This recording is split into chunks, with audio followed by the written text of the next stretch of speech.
Salut à toi, bienvenue dans cette formation gratuite, un module qui va vraiment t'aider à ouvrir un nouvel aspect de la kinésithérapie pour faire un bilan à distance et un suivi de kiné à distance. Car oui, ça se fait, on t'expliquera après comment nous on a mis ça en place, mais on va t'expliquer tout d'abord comment le faire. Donc pour débuter déjà, merci, merci d'être là. Je me présente rapidement, je m'appelle Thomas, je suis kinésithérapeute du sport et préparateur physique et j'ai lancé avec mon ami Simon, qui est aujourd'hui mon associé, Training Therapy, qui est une société de suivi à distance pour des personnes qui ont des douleurs. Donc en gros, on a digitalisé un petit peu la kinésithérapie et on est aussi organisme de formation pour aider les professionnels comme toi à se développer et à développer de nouvelles compétences pour améliorer leurs skills et leurs capacités à avancer et à être en avance un petit peu sur le monde qui nous entoure pour proposer des suivis toujours qualitatifs et des rééducations de qualité à nos patients, clients, bref, on les appellera comme on veut.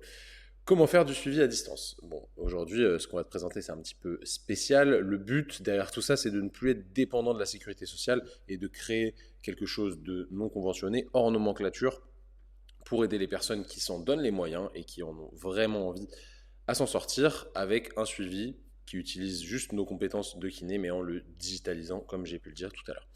Vous allez tous me poser la question directement, ouais, mais c'est difficile de faire un bilan à distance parce qu'on ne peut pas faire la même chose qu'en présentiel. Alors je suis d'accord, évidemment, les deux ne sont pas opposés ni incompatibles. Vous pouvez très bien voir un patient en présentiel au cabinet et après lui programmer une rééducation à distance. Encore une fois, vous n'êtes pas des compteurs de répétitions, c'est pas très intéressant ça comme métier de compter les répétitions d'un patient.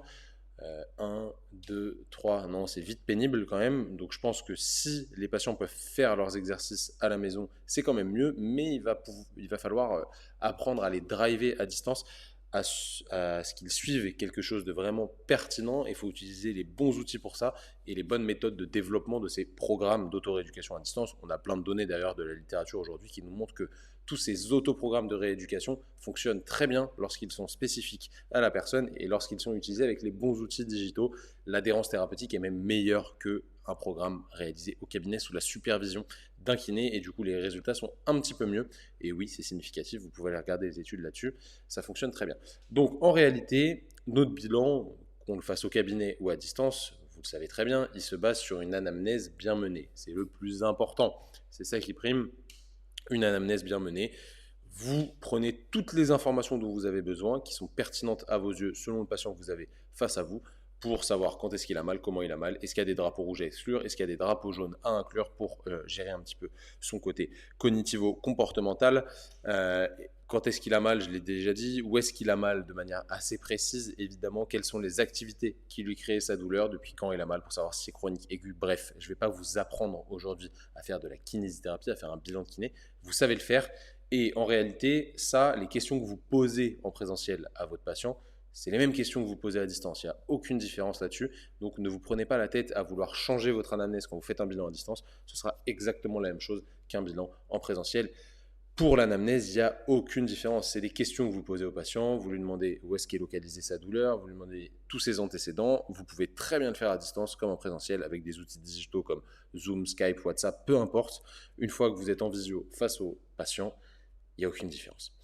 Ensuite, le bilan, il se base évidemment sur une évaluation de la mobilité. Ça, c'est important. On est des kinésithérapeutes, donc des thérapeutes par le mouvement. Si on n'évalue pas la mobilité, donc la capacité à bouger de notre patient, il va nous manquer des clés, sachant que nous, nos thérapies, elles sont la plupart du temps actives et elles se basent vraiment sur la capacité à redonner du mouvement, redonner des capacités au patient. Là, on va avoir un premier point de différence entre le bilan en présentiel et le bilan à distance, qui est que, évidemment, il y a certaines mobilités passives que vous n'allez pas pouvoir avoir en distanciel. Lesquels par exemple, prenons un exemple rapide de l'épaule, l'abduction gléno-humérale pure, donc à savoir quand je bloque la scapula et que je mobilise juste la gléno-humérale, vous ne pouvez pas l'avoir à distance parce que, évidemment, il faut bloquer la scapula de la personne et pour le faire tout seul, c'est compliqué. Mais en réalité, je vais vous le montrer après, on peut avoir 95% des mobilités qui nous intéressent pour la rééducation lorsqu'on est assez intelligent pour créer un petit bilan vidéo que le patient va reproduire tout seul et ensuite il vous enverra les vidéos. Vous pouvez très bien le faire pendant la visio, donc je lance la visio avec mon patient, on discute, on fait l'anamnèse, etc. Ensuite je lui demande de lever le bras, de côté il peut se mettre de côté face à la caméra, hein, et je verrai à peu près, normalement aussi bien qu'en présentiel, la mobilité de son épaule en élévation. Pareil en rotation externe, en R1, en R2, etc. Ce qu'on préfère faire, nous, en réalité, c'est plutôt faire l'anamnèse lors du bilan. On prend les points qui nous paraissent clés, on discute de ce qu'on va proposer au patient et ensuite, on lui envoie une vidéo de nous-mêmes qui nous filmons sur la mobilité, une évaluation de la mobilité en fonction de l'articulation qui est touchée et le patient se refilme lui-même avec son téléphone. Tout le monde est capable de se filmer avec un téléphone aujourd'hui, nous envoie la vidéo et après, on prend le temps d'analyser sa mobilité, son amplitude de mouvement, etc. Ça, c'est important parce qu'en fait, vous pouvez faire l'évaluation à froid et vous êtes plus tranquille, vous êtes moins stressé par le temps, etc. Donc, vous allez être plus capable de bien voir les petits déficits de mobilité et de bien les noter, quitte à re-regarder la vidéo, regarder certains extraits. Ah bah là, j'ai l'impression que ça bouge pas bien, etc., etc. Donc, franchement, ça se fait très bien. Certes, vous avez certaines mobilités passives que vous ne pouvez pas évaluer, mais vous brassez quand même 95% de la mobilité qui est importante et il n'y a aucun problème là-dessus. Ensuite, lors de votre bilan, en présentiel, vous évaluez la capacité musculaire de chaque personne. Vous faites peut-être des break tests, des mec tests, des tests d'endurance de force, des tests de capacité de répétition. En réalité, ça, vous pouvez très bien le faire à distance. Je vais vous montrer un petit exemple après sur des tests que moi, je donne à mes patients, qui sont une patientèle quand même spécifique, à savoir surtout des pratiquants de CrossFit, donc qui ont des niveaux de force élevés. Je leur propose un petit bilan musculaire à distance. Ils vont réaliser des exercices que j'ai choisis, qui me paraissent pertinents selon moi vis-à-vis des contraintes du CrossFit. Et ils comparent côté droite-gauche. Et après, j'analyse la vidéo pour voir déjà la qualité gestuelle et ensuite le nombre de répétitions pour voir si effectivement il y a un déficit de force. Si je cherche une 1RM sur certains exercices, vous allez voir, ou un déficit d'endurance de force si je cherche plutôt une contraction plutôt longue sur certains autres exercices comme sur les rotateurs externes par exemple. Donc ça va vraiment dépendre de vous et de la population à laquelle vous vous adressez tout simplement. Donc en réalité, tout ça, ça veut dire quoi? Ça veut dire que notre rééducation à distance, elle se base sur un raisonnement clinique pertinent et optimisé. Qu'est-ce que c'est qu'un raisonnement clinique? Évidemment, c'est la base de la kinésithérapie. C'est un processus de pensée et de prise de décision qui permet au thérapeute de proposer une prise en charge dans un contexte spécifique à un problème de santé d'une personne donnée. Donc c'est vraiment important de prendre ça en compte. Ça permet d'individualiser le traitement et de ne pas faire des protocoles qu'on répète sans réfléchir et qui sont extrêmement lassants. Nous, ce qu'on aime bien, et vous aussi, évidemment, vu que vous suivez cette formation, c'est de créer des choses, d'avoir des idées, de prendre des données. Ah ok, il y a ça plus ça, alors ça veut dire que mon patient a potentiellement ça. Pour ça, le mieux, c'est cette rééducation-là, etc., etc. On réfléchit et ça, c'est super cool. Comment on fait notre raisonnement clinique? D'abord, on récolte les informations rapportées par le patient et on examine sa mobilité filmée, vu qu'on va le faire à distance, et ses capacités sur les tests de performance musculaire afin d'analyser sa symptomatologie, tout simplement. Ensuite, on intègre les informations qu'on a recueillies pendant l'anamnèse, pendant l'examen de la mobilité, pendant l'examen de la performance musculaire, aux données actuelles de la littérature, donc on les compare à ça, et à votre expérience. Par exemple, si le patient fait moins de 20 répétitions sur ce test-là, il est considéré comme faible selon certains cut-offs dans la littérature. Et dans votre expérience, effectivement, faire moins de 20 reps, c'est pas terrible. Donc ça veut dire qu'on a un déficit d'endurance de force sur ce muscle-là, il va falloir aller le solliciter. Mais pourquoi a-t-on un déficit d'endurance de force sur ce muscle? Il va falloir aller réfléchir un petit peu plus loin. Et ensuite, vous construirez une hypothèse diagnostique. Et encore une fois, on raisonne et ça, c'est super cool. Votre hypothèse diagnostique, elle va se valider au fur et à mesure des retours que vous fait votre patient. En fait, la première semaine de rééducation que vous allez lui proposer, ça va être une espèce de semaine de test où il va tester certaines choses et vous faire des retours et vous allez être plus précis dans votre hypothèse et au final, vous allez plus rapidement trouver le problème que si vous aviez vu le patient sur 4 séances au cabinet, 2 séances par semaine. Donc au bout de 2 semaines, ça va un peu plus vite si on fait ça sur une semaine avec quelqu'un à distance. Et enfin, on va proposer une prise en charge individualisée basée sur ce qu'on a déduit de la seconde étape. Et ça va se moduler au fur et à mesure des séances, évidemment, pour adapter au mieux les choses en fonction des curseurs de douleur, de récupération de votre patient. L'hypothèse diagnostique, comme je vous le disais, elle est confirmée seulement quand les marqueurs symptomatiques s'améliorent grâce au traitement. Et ce traitement, il est propre à chaque patient parce qu'il est orienté vers lui. Ce qui va être intéressant là, c'est que je sais que certains d'entre vous se disent « Oui, ok, bon, il a oublié une partie du bilan qui est la partie sur les tests. On ne peut pas les faire à distance. » Et je suis d'accord avec vous, on ne peut pas faire les tests orthopédiques à distance, il n'y a aucun problème là-dessus, je ne vais pas le nier. Par contre, si on regarde un peu plus dans le détail pour, par exemple, une épaule. Ça, c'est une grosse revue de la littérature qui évalue la qualité métrologique des tests orthopédiques au niveau de l'épaule. Il s'avère qu'il y en a un seul qui a des bonnes qualités métrologiques, donc un seul qui est pertinent pour le diagnostic. D'accord ? Les autres sont pertinents en termes de marqueurs, Qu'est-ce que c'est qu'un marqueur? C'est quelque chose qu'on prend à un moment T et qu'on reprend plus tard pour voir si ça a évolué. Ça ne nous donne pas de résultat diagnostique. Ça ne nous dit pas si le test de Job est positif, alors il y a une tendinopathie du supraépineux. Non, c'est complètement faux. Les qualités métrologiques sont trop basses pour qu'on dise ça. Le seul test au niveau de l'épaule qui a des qualités métrologiques élevées en termes de diagnostic, c'est celui qui est en deuxième, pardon, excusez-moi, sur la troisième partie, donc sur l'instabilité antérieure, qui est le test d'appréhension. Donc le patient, vous venez le mettre en rotation externe passive maximale. S'il a de l'appréhension, alors c'est que le test est positif et que potentiellement il y a de grandes chances qu'il soit instable en glénoméral antérieur. Effectivement, on a un LR+ qui est assez élevé là-dessus, donc au-dessus de 17, ça c'est très très bien, c'est un très bon test, mais c'est un test de provocation en réalité. Le patient, on a juste à le mettre comme ça pour savoir que potentiellement il est instable. Voilà, ça casse pas trois pattes à un canard. Tous les autres tests, ils n'ont que très peu d'intérêt en termes de diagnostic. En termes de marqueurs, ils ont beaucoup d'intérêt, mais en termes de diagnostic, ils en ont peu. Donc en réalité, est-ce qu'on va s'en servir à distance? Non, parce qu'on ne peut pas. Mais en présentiel, est-ce que vous vous en servez vraiment pour diagnostiquer quelque chose? Clairement pas. Vous en servez de marqueur et en fait, à distance, vous pouvez trouver d'autres marqueurs. Exemple, le patient a mal sur tel mouvement, ce sera notre marqueur et on réévaluera ce mouvement régulièrement. Donc les tests qu'on réalise au cabinet, ils sont intéressants, mais ils ne sont pas obligatoires pour créer une rééducation de qualité. Ce qui prime, c'est l'évaluation de la douleur du patient, intensité et marqueur, ses capacités de mouvement et la façon dont le patient se comporte vis-à-vis de sa douleur, tout en ayant évidemment exclu les drapeaux rouges, comme je vous le disais tout à l'heure, et évaluer les drapeaux jaunes. Je vais vous montrer l'exemple d'un examen de la mobilité à distance qu'on fait pour des épaules de personnes qui font du crossfit, donc avec de la haute contrainte. Ce n'est pas exhaustif, il n'y a pas forcément tout. Vous, si vous lancez quelque chose, vous pourrez évidemment utiliser d'autres outils, il n'y a aucun problème, mais ça vous donne une idée de comment on fonctionne. Donc on fait cette vidéo, on l'envoie au patient qui se filme et qui nous renvoie exactement la même chose, comme ça nous on peut analyser ce qui se passe. Bienvenue dans cette vidéo pour évaluer la mobilité de ton épaule. Je te laisse faire les mêmes plans que nous si possible. N'hésite pas à nous dire comment tu te sens sur chaque mouvement. En vocal, il n'y aura aucun problème, on pourra vraiment analyser ça sur la vidéo en parallèle et prends vraiment les mêmes plans que nous pour être vraiment le plus proche possible de la réalité qu'on te demande. Ok, pour l'élévation antérieure, le but, ça va être d'avoir un mouvement à peu près passif. Bon, c'est toujours difficile d'être strictement passif, mais on va s'aider avec l'autre main. Donc là, on serait en passif, mais l'espèce d'appréhension et le manque de contrôle va limiter quand même là-dessus. Ce qu'on veut, c'est du passif. Donc on va s'aider avec l'autre main pour aller le plus loin possible. Ce qu'on veut, c'est quand même au moins l'horizontale, donc 180 degrés d'élévation. Il y aura un petit peu de compensation au niveau du rachis lombaire. Si vous voulez vraiment que ça ne compense pas, on va demander à la personne de plier les genoux et de ramener les hanches un petit peu plus en flexion. Et on va descendre ici, voir ce que ça donne. Pour la rotation externe en R2 en passif, alors évidemment pour les mobilités passives d'épaule, c'est pas facile de faire du passif strict, mais on va essayer de s'en rapprocher le plus possible.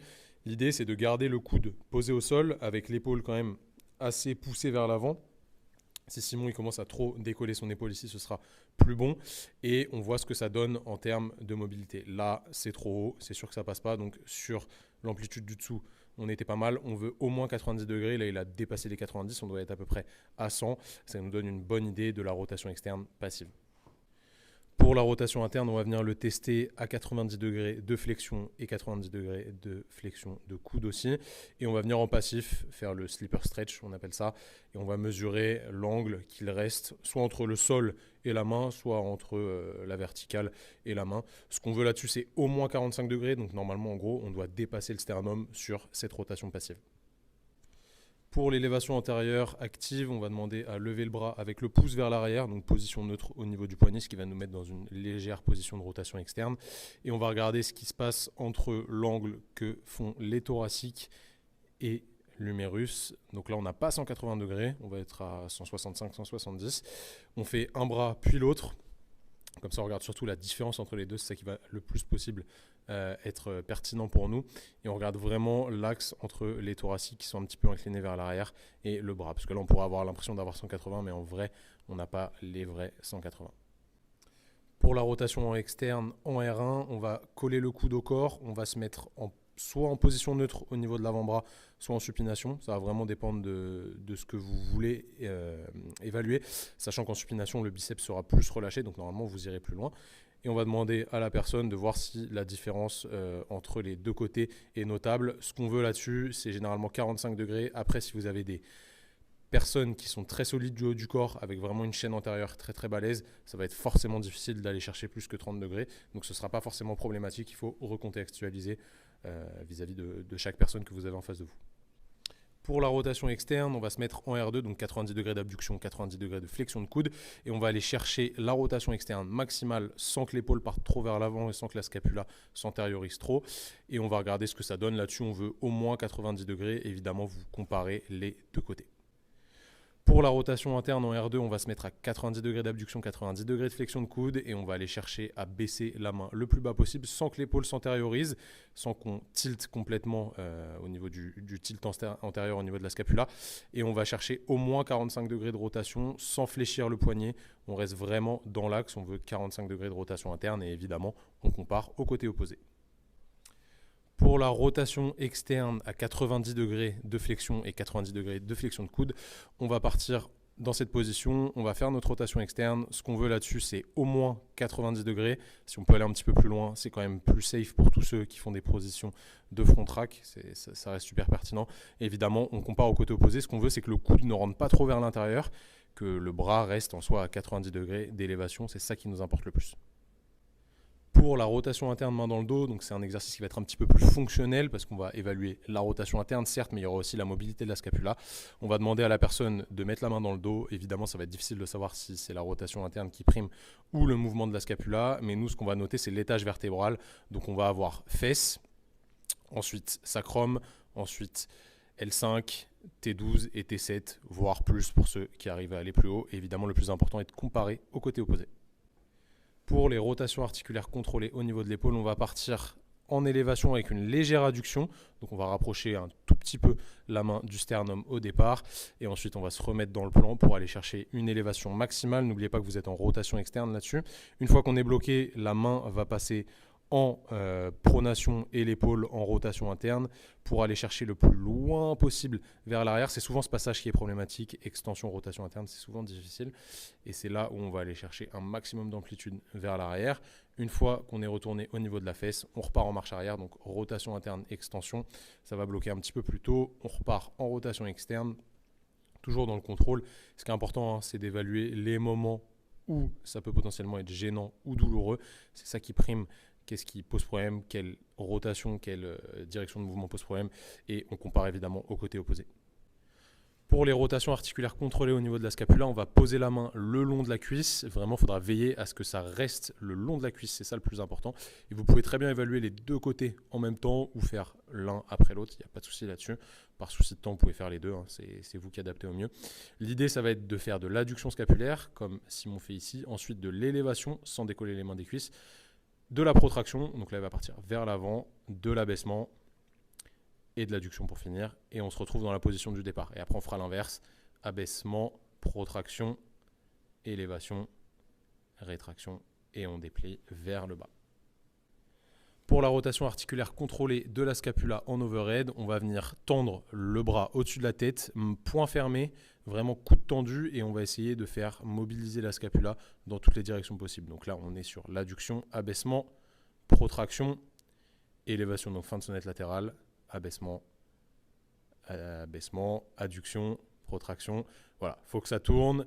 L'important là-dessus étant d'être capable d'aller bien chercher sa sonnette latérale et que l'omoplate tourne aussi bien que quand on fait les rotations articulaires contrôlées, main contre la cuisse. Ensuite, on va voir l'exemple d'un examen des capacités musculaires de l'épaule à distance pour ce même type de population. Donc, le patient va se filmer, va réaliser le test et on va évaluer sa performance en fonction de ce qu'il nous a dit à l'anamnèse et on va tout mettre en corrélation.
Ok, maintenant qu'on a vu la partie bilan, on va se poser la question de la rééducation.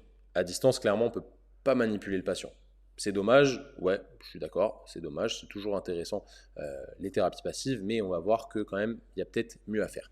En réalité, ça, c'est quand même la base de notre métier, c'est la pyramide des preuves en ce qui concerne l'effet des thérapies qu'on peut proposer en kinésithérapie et en médical, on va dire, sur les troubles musculo-squelettiques. Attention, c'est bien sûr les troubles musculo-squelettiques.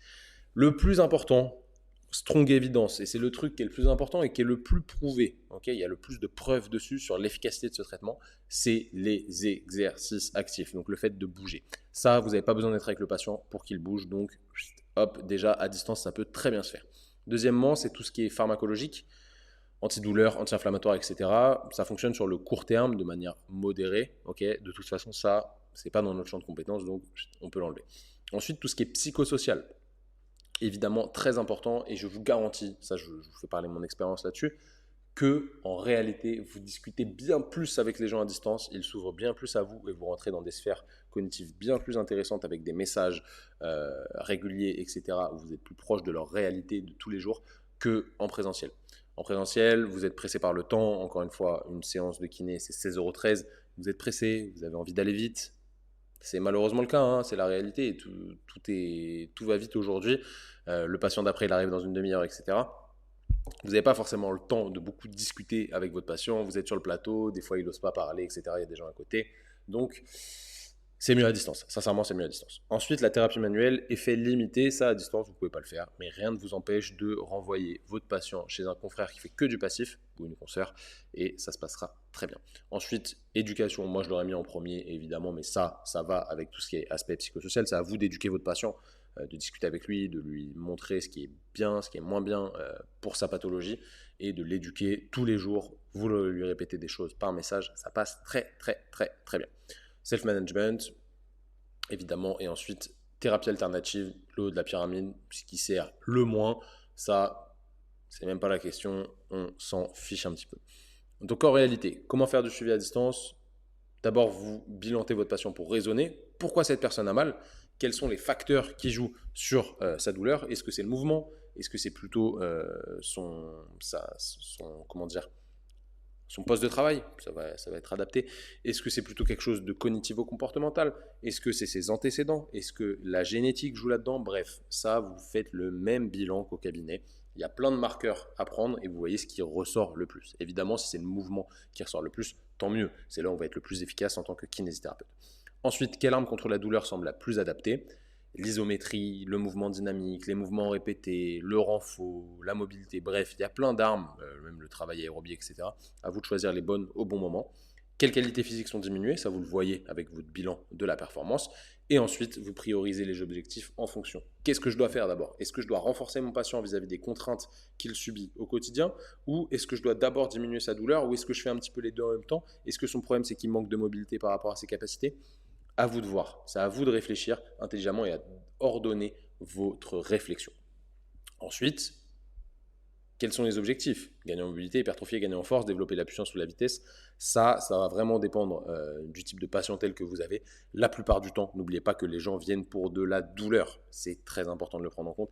Les gens ont mal et ils veulent diminuer leur douleur. Donc on n'est même pas sur le spectre qui est à droite du schéma ici. On est plutôt sur la première partie, hypertrophier pour désensibiliser le système nerveux et gagner en mobilité pour optimiser nos capacités de mouvement et du coup moins irriter les tissus potentiellement irritables. Et à la fin, quand est-ce que les objectifs sont atteints? Si on a atteint ce qu'on s'était fixé comme premier facteur, reprendre de la mobilité, reprendre de la force, reprendre le sport si besoin. Bref, à vous de voir. Vous prenez vos marqueurs, vous les réévaluez régulièrement et vous voyez comment ça progresse. C'est comme au cabinet, il y a vraiment très peu de différence, vous vous en rendez bien compte maintenant. Donc en réalité, c'est donc possible. Et surtout, ça fonctionne tout aussi bien, voire mieux, c'est ce que je vous disais tout à l'heure, que les rééducations au cabinet. Donc je vais vous faire un petit retour d'expérience quand même là-dessus. On va se représenter assez rapidement. Donc moi c'est Thomas, je vous l'ai dit en début de formation. Voilà Simon à côté de moi qui est bien beau sur cette photo. On a lancé Training Therapy en 2017. Training Therapy, c'est une société qui aide des patients à distance de manière totalement déconventionnée de la sécurité sociale. Donc c'est plus sous format coaching, on pourrait appeler ça comme ça, parce qu'aujourd'hui, voilà, tout est normé en termes de noms à ce sujet, et les gens ne viennent pas avec une ordonnance, ils viennent en première intention ou pas. La plupart du temps, en réalité, c'est qu'ils ont vu un kiné qui ne les a pas améliorés parce qu'il leur a mis des électrodes et de l'ultrason. Et ils sont un peu frustrés de la kinésithérapie, donc ils viennent nous voir en seconde intention. C'est triste, malheureusement, mais c'est la réalité des choses. Donc nous, on a une vision qui est assez claire, c'est de donner accès à tous ceux qui s'en donnent les moyens à une rééducation de qualité. Ce qu'on veut, c'est se développer, vraiment développer le réseau de training thérapie. Aujourd'hui, on est 9 dans la société, donc il y a 9 kinés qui travaillent avec nous, enfin 7 kinés pardon, qui travaillent avec nous. Du coup, plus nous deux, ça fait 9. Le but, c'est de se développer pour aider un maximum de personnes à redorer le blason de la kiné. Parce que vraiment, c'est un métier qui nous passionne, on est fan de notre métier, on adore ça, je trouve qu'on peut vraiment aider les gens, on a un vrai effet sur la santé des Français et même des francophones, hein. On pourrait même le faire en anglais peut-être, et le but c'est vraiment d'aider nos confrères à améliorer leurs compétences dans les domaines que nous maîtrisons. C'est pour ça qu'on vous offre ce petit module de formation qui va vraiment vous aider à vous ouvrir un petit peu l'esprit là-dessus, à pourquoi pas lancer quelque chose à distance. La question que vous allez vous poser, c'est comment on a fait, nous, pour ne plus être dépendant de la sécurité sociale. Clairement, je pense que la fin de cette vidéo, elle est faite pour toi si t'es kiné, si t'en as marre d'être payé 16,13 € pour des soins de qualité, et si t'as la tête dans le guidon du lundi au vendredi au cabinet. Ça, c'est la réalité des choses. Peut-être que certains d'entre vous prennent des demi-journées par-ci par-là, mais malheureusement, on est fermé, on est libéral apparemment, mais on n'a pas vraiment de liberté parce que la routine nous force vraiment à garder la tête dans le guidon, et c'est très très très pénible pour ceux qui travaillent. Vous savez très bien de quoi je parle. Vous sortez pas forcément la tête de l'eau, c'est un métier qui est cool mais qui est fatigant mentalement parce que vous voyez pas mal de personnes qui vous parlent de leurs problématiques. C'est très intéressant, vous les aidez, c'est génial, mais vous n'avez pas beaucoup de temps pour vous, et c'est pas forcément ce qu'on nous a vendu à l'école de kiné. D'ailleurs, la kinésithérapie, c'est une passion qui aide les gens, évidemment. On aide les gens qui ont mal quelque part à s'en sortir, et ça, c'est génial. Mais c'est ce qu'on nous a vendu quand on était à l'école, et c'est pas forcément réel. La réalité du terrain, elle est clairement différente. Aujourd'hui, la problématique, elle est que la rémunération des kinés, elle est quand même sacrément basse, on va pas se mentir. Et il y a eu des débats qui ont essayé de faire augmenter, revaloriser nos actes. Ça a augmenté un petit peu, voilà, on va pas dire que ça n'a pas augmenté, mais vis-à-vis de l'inflation, on a perdu à peu près 20% au final si on compare à l'inflation, donc ça n'a pas de sens. Et aujourd'hui, malheureusement, pour quelqu'un qui travaille 40 heures par semaine, ce qui est assez élevé quand même, si on compare Jean-Michel Electro qui voit 3 patients à la fois, qui est en zone sous-dotée et qui du coup peu de charge sociale vis-à-vis de cette zone sous-dotée, c'est un exemple, hein, à Janine Consciencieuse qui voit un patient toutes les demi-heures, qui n'est pas en zone sous-dotée et qui travaille 40 heures quand même, le chiffre d'affaires est totalement différent. Donc en réalité, ça n'a pas grand sens, hein, on va pas se mentir. Et on pourrait conclure que plus tu travailles mal en kiné, peut-être c'est pareil dans d'autres métiers, plus tu gagnes d'argent. Donc la conclusion pour le système actuel, c'est prenez plein de patients, baissez la qualité de vos soins, utilisez le système qui est payé par nos propres impôts au max du max. On va vraiment le poncer à fond pour en tirer un maximum de bénéfices. Non, évidemment, c'est complètement faux.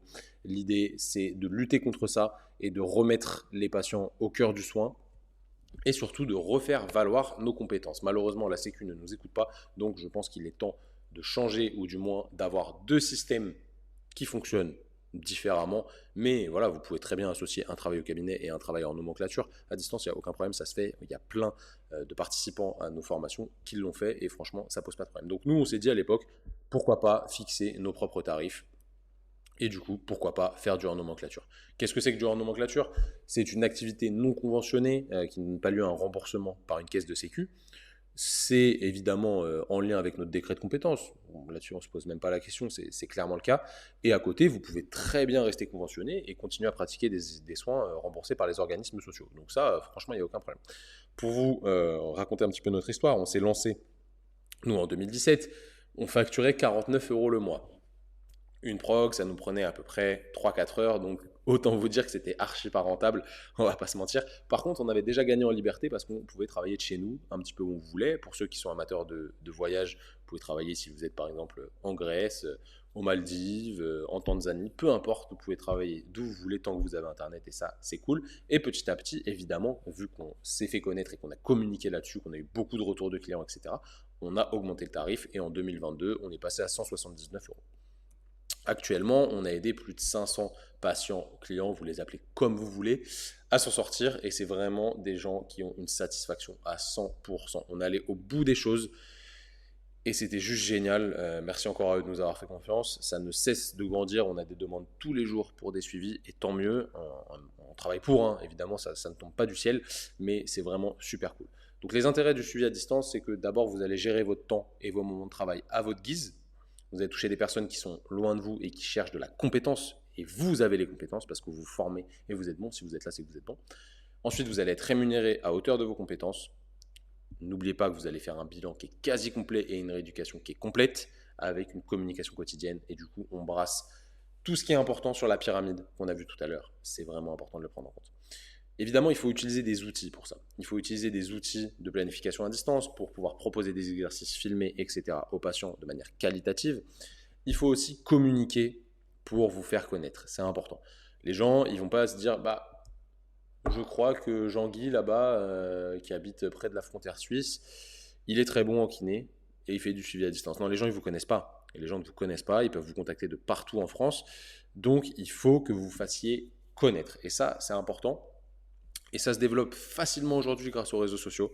Vraiment, si vous vous lancez sur les réseaux, vous allez voir que si vous êtes qualitatif dans le contenu que vous proposez et que vous communiquez bien, vous aurez des demandes. Et c'est clairement la réalité. Donc le changement, c'est maintenant. Si vous en avez marre de vous plaindre du système, moi je vois plein de gens à nos formations qui se plaignent. Oui, 16,13 €, c'est pas assez. Et je leur dis, mais qu'est-ce que tu fais pour que ce soit mieux? Bah rien. Et malheureusement, tu es une victime du système. Si vous voulez vraiment exploiter vos compétences et que vous voulez acquérir une liberté d'organisation plus importante et surtout un kiff dans votre travail, lancez-vous. Comment faire? La question, voilà, elle est là. Hein. C'est difficile de se lancer sans rien y connaître. Sachez que nous, on l'a fait sans aide. Mais du coup, on a fait beaucoup d'erreurs. On a fait beaucoup d'erreurs sur notre parcours. On a perdu pas mal de temps, pas mal d'argent. Aujourd'hui, c'est plus le cas. Mais ça nous a coûté quand même beaucoup d'énergie. Et nous, on veut vous éviter ça. Pour ça, on a créé une formation longue qui s'appelle la Training Therapy School où on vous apprend à faire ce qu'on fait, donc à créer un side business, on appelle ça, à côté de votre activité de kiné remboursée par la Sécu.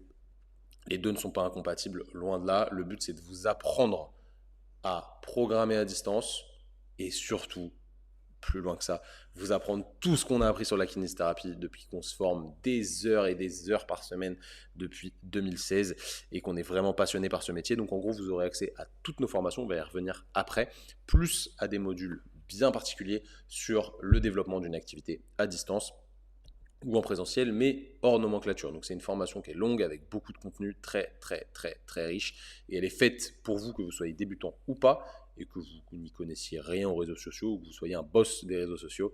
La plupart d'entre vous ne connaissent pas grand-chose, les utilisent en perso, mais en termes de business, n'y connaissent pas grand-chose. Ça s'apprend, évidemment, c'est pas très compliqué.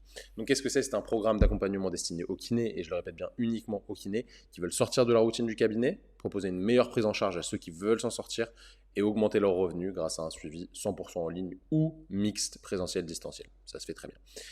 Et même si vous débutez et que vous n'avez pas beaucoup d'expérience au digital, en vrai, c'est une réelle révolution et tous ceux qui ont participé à la première session, ils sont surcontents. On vous balancera des témoignages très bientôt. Donc, qu'est-ce que vous avez dans la TT School? Vous avez accès aux 20 modules de la formation. C'est le système complet pour vous lancer à distance ou en présentiel, mais en parallèle du cabinet. Construire un suivi perso en ligne, construire des séances vraiment dédiées, précises, trouver des clients, augmenter vos revenus, gagner en liberté et surtout, encore une fois, je le répète, avoir un taux de satisfaction de 100%. Ce qu'on veut, c'est remettre les patients au cœur du soin. Donc, au programme, il va y avoir des aspects juridiques, évidemment, des aspects communication et plein de choses techniques comme la mobilité. Un cours sur la douleur qui est exceptionnel, le cours sur le renfort, la pratique du renfort, un cours sur le conditionnement métabolique, un cours sur la planification, un cours sur l'articulation du pied et de la cheville, le genou, la hanche, le dos, l'épaule, les critères de retour au terrain, la gestion de la reprise de course, la récup et pour finir un petit examen final qui va vraiment clôturer ça de manière magistrale et ça va être génial. C'est une formation qui est juste incroyable. Elle vous change votre quotidien de kiné, je vous garantis, c'est vraiment un game changer. Si toi qui m'écoutes là, tu veux te pré-inscrire pour la prochaine session qui arrive bientôt, tu as juste à cliquer sur le lien sous la vidéo ne perds pas de temps évidemment, pour te mettre sur la liste d'attente et on te communiquera les informations en temps voulu pour que tu sois prévenu, que tu puisses t'inscrire rapidement. Ça va être une razzia comme d'habitude, ça va partir très très vite parce qu'il n'y a pas beaucoup de place. On a un petit groupe fermé pour pouvoir échanger avec vous quotidiennement et vous aider sur vos problématiques. Donc maintenant, vous avez deux choix, soit ne rien faire, attendre que le système se casse la gueule et continuer comme ça, car ce mode de fonctionnement il vous satisfait et c'est ok. Il n'y a pas de problème, hein. Moi je ne juge pas, hein. C'est très bien, il n'y a aucun souci. Si vous êtes content là-dedans, il n'y a pas de problème, mais à mon avis, vous ne seriez pas là. Mais dans ce cas-là, il n'y a rien qui changera. Voilà, pour toi, il n'y a rien qui changera. Deuxième solution, investir en toi et être responsable de ton avenir et surtout prendre le pouvoir de tes décisions. En tout cas, nous, on va tout faire pour que tu réussisses. Cette formation, vraiment, le but, c'est de vous donner toutes les clés pour vous en sortir là-dedans et pour vous lancer. Et on vous vend du travail, on ne vous vend pas du rêve et on va tout donner pour que vous réussissiez. On espère te voir bientôt à nos côtés pour cette nouvelle session de la TT School. En attendant, je te souhaite une bonne journée, une bonne soirée, peu importe où que tu sois. Prends soin de toi et surtout, propose des bonnes rééducations à tes patients. Reste passionné dans ce métier et ne deviens pas un poseur d'électrodes et un passeur d'ultrasons. Allez, salut tout le monde.